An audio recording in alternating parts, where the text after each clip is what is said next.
Qızlar, bəzən biz postlar paylaşırıq, bizdə tənqidi tərəfləri də var, amma kimlərsə tənqid edirsə, sizlər də oyadırıq da, elə bir ki, yəni yolu göstərir ki, nəyə necə eləyək. Xanım yaxınlaşır, ilkin müraciətdir, 9 il ailəlidir, hamiləlik olmuyor. Düzdür, yollaşan faizi qalxır, düşür, qalxır, amma deyir 20% qədər qalxır olur. Amma nə məsələdirsə, bu 9 ildə boru yoxlamayıb. Yəni, adətən bir il tamam oldu, alınmadsa, il yarım, maksimum 2 il gözləyirik də, alınmadsa boruları yoxlamaq lazım. 9 il az müddət deyil də, yəni 9 ildə boru yoxlamamaq yəni ağlasılan bir şey deyil. Qızlar var, səhvənizliklə gəlirlər, 7 aymısınız ailəlidir, gəlmişəm boru yoxlaq. Deyirəm, niyə? 7 il tamam olur.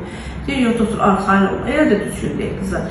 1 il maksimum gözləməlidir. Əgər sperma faizi yaxşıdırsa, folikulə yetişib partlayırsa, vaspoliniya falan hormonal pozuntun yoxdursa, hə, onda biz borunu yoxlayırıq. Amma digər o səbəbləri təbii ki, ortadan qaldırılmalıdır. Amma 9 ildə hansı həkim heç deməyib ki, öncə boru yoxlayaq. Yəni, bu biraz ciddi yanaşmaq lazımdır. Sözünüzlə görün. 1 il tamam olubdur. Əgər borunuz yoxlanmışsa, bir borularınızı yoxlatdırın. Boru yoxlamaq elə bir ağırlı bir şey deyil, elə bir ziyanlı bir şey deyil. Amma biz gündə də boru yoxlamırıq. Əgər burada problem varsa, müalicəsini edib bir də yoxlayırıq. Amma yoxsa təbii ki, bir dəfə yoxlatırsa bəsdir.